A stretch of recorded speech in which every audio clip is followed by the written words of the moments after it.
Hey you guys, so for today's video, I'm going to be talking about these Wizard Wand makeup brushes by Storybook Cosmetics, aka Harry Potter wands. This is the most excited I've ever been for a makeup product, period. I've said that a lot, but I mean it this time. Like, I feel like these were just made for me. I'm so happy. I'm sure most of you guys have heard about these because they seriously went viral, like from the time that Storybook Cosmetics announced that they were going to make these. So many different like online magazines and bloggers just put out so many articles about these brushes, and they sold out really, really quickly. I was lucky enough to be one of the first people to buy the set on pre-sale. Anyway, so there are 5 makeup brushes in this set, and they're all modeled to look like different character wands from Harry Potter. Oh yeah, I'm wearing my Slytherin shirt. How fitting is this? So before I get started, I just wanted to let you guys know that I went into buying these knowing that I probably wasn't going to use them that much. Like, these are literally just mostly a novelty item for me because I'm so in love with Harry Potter and makeup that this is just like the perfect thing. And I have so many brushes already that I just really didn't need any more to use. I mean, I obviously will use them if they're great brushes, but I am going to go into this doing a review and a demo of each individual brush to tell you guys how they perform, if they're good quality, all of that stuff, because I know a lot of you guys will actually be using these. So these retail for, I think I spent $65 with shipping. 60 to 65, I can't really remember, which I was kind of hesitant about at first because that seems like it's a lot of money for me for 5 brushes, but when you divide that, it's really not that bad. And now that I have them, I'm so glad that I spent that money on them because they actually feel like they're really good quality, at least the handles are. I don't know, I haven't tried these yet, so we will see how they perform on the eyes. And when you get them, they come in this cute little Storybook Cosmetics drawstring bag. So it's really cutely packaged. As of right now, as of the time that I'm filming this video, they are all sold out on their website, so I'm sorry about that. Hopefully they will get them back in stock soon so you guys can order them. Alright, so I'm just going to do a little rundown of the brushes first and then I'll show you individually. So I expected that they were going to be made out of like a really cheap, like lightweight plastic, but they're not.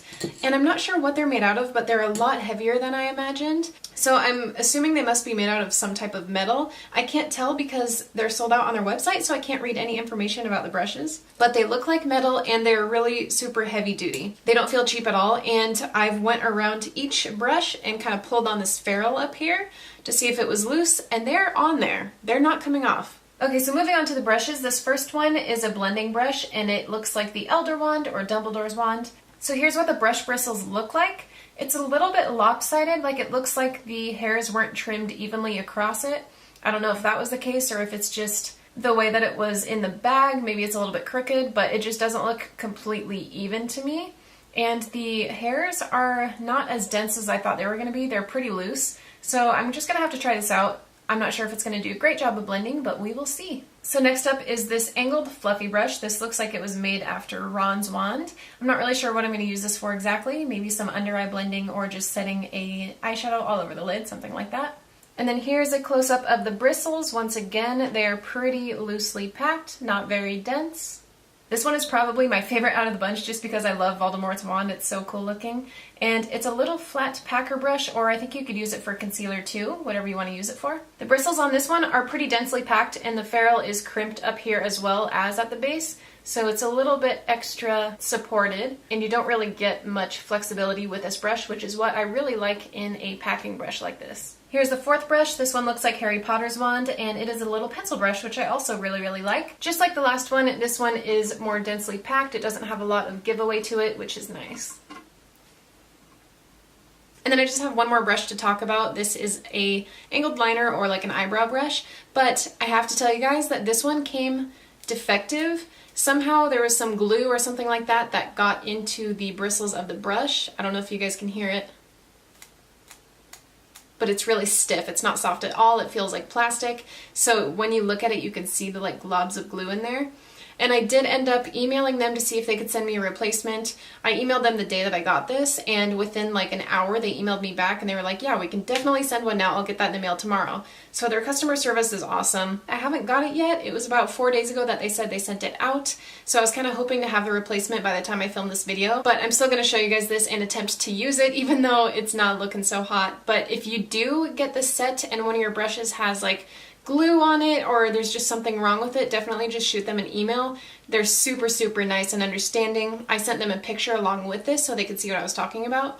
But yeah, just customer service is awesome, and I'm excited to get the one that actually works because I love angled brushes. Anyways, this one looks like it's modeled after Hermione's one because it has those little twisty twirly things going around it. And then that is what mine looks like. Obviously yours probably isn't going to look like this with like the glue chunks on there, but yeah, there you have it. Okay, so I'm just gonna get started. I zoomed you guys in a little bit so you can see more easily what I'm doing to my face. I am gonna start with the brows, but since this brush is kind of messed up, I'm just gonna brush through them really quickly with the brow mascara before I use a powder. So now I'm just gonna go into the powder, gonna mix these two right here. I hope this works well enough for you guys to see. This brow brush is a little bit thicker than the brow brushes that I typically go for. Like, I like to have my brow brushes really thin so I can get like a precise line, but that's okay. Okay, so far this isn't performing too terribly, even though this is a defective brush. It's doing a pretty good job. I'm really interested to see what the normal one looks like, so I'm excited to get that in the mail. Hopefully it'll come tomorrow. Gonna go into the Modern Renaissance palette by Anastasia. So I'm taking the blending brush, and I'm just going to take this into burnt orange a little bit. So I'm interested to see how these are going to feel in your hands as you're applying eyeshadow. With this one, it's a little bit awkward, but actually these spaces in between the little knob things on the wand kind of like make a good place for you to put your fingers. Alright, just going to do circular motions, blend this out in the crease. I don't know if you guys can tell, but like I was saying when I was showing you the bristles of this brush, it is definitely very loosely packed. And I find that with like the longer blending brushes like this, they tend to be looser and don't blend out as well, in my opinion. I don't know, I like more of a dense, like short blending brush, but everybody's different. Everybody prefers different things, obviously, especially when it comes to makeup. So this just kind of applies like a light layer of the eyeshadow, but if you keep adding on until you're happy with it, then it works pretty well. What I'm trying to say is that I feel like I don't get as much control over where this is blending as like my more dense blending brushes, you know what I mean? Just because it's so loose and like soft. But speaking of soft, these bristles do feel really, really good. They're not scratchy. They're synthetic. Obviously, they're not made out of any like animal hair. All right, blending is all done. I'm gonna go in with this flat little packer brush, the Voldemort wand, my fave. And I'm just gonna go in with this gold lid color, just pack it on there. And I'm just going to go straight in. I'm not going to wet the brush or anything just because I want to see how it applies without wetting it. So I really like this brush so far for packing colors on the lid. I am going to get it wet though just to see how it does. I mean, certain eyeshadows you just want to get wet anyways, like these Anastasia ones. I feel like they do look better if you spray a little Fix Plus or something like that.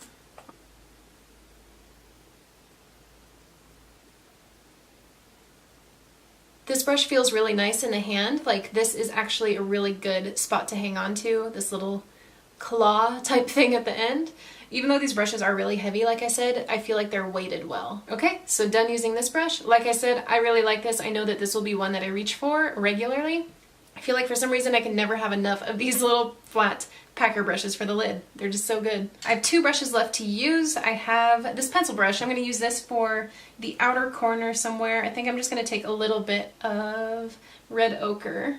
And I'm just going to use that to darken up that outer V area of my lid. And I'm also going to extend this up across the crease near the base of the crease shadow that we put down. I like this brush a lot too. I mean, there's nothing really special about a pencil brush, but I've had some that are really kind of scratchy and painful. But like I said, these are super soft, and this one is nice and densely packed, so it doesn't like splay out on you when you're trying to get a precise placement. Okay, so this is the only one that I have left to use, this kind of fluffy angled one. So I'm just going to take this as it is and try to blend out that red color that we just put down.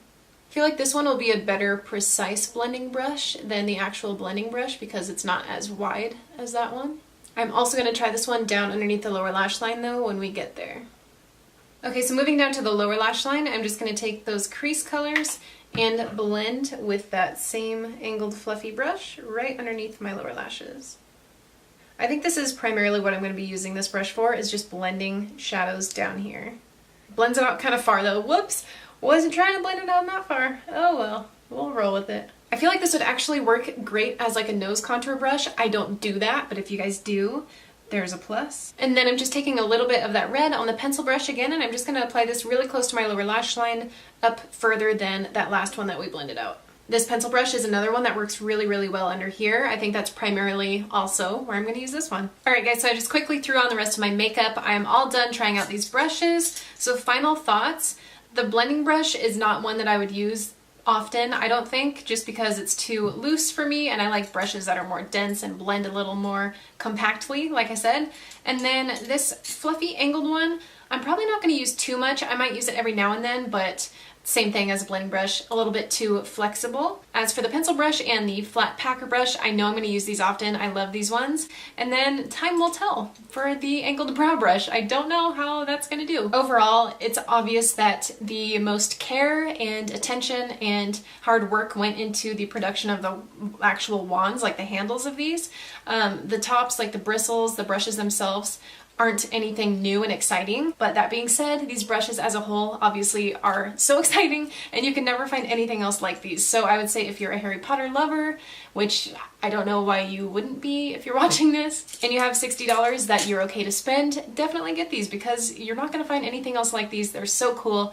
Even though they're just novelty items for me and I'm not going to use them too often, I'm just so happy to have these sitting on my desk where I can stare at them every day. They're the best. I'm in love. Alright guys, let me know your thoughts. If you guys have ordered these already and you've already got them, let me know what you think about them, your thoughts on these, and if you're planning on getting them, let me know too. Alright guys, thanks for watching and I'll see you in my next video. Bye!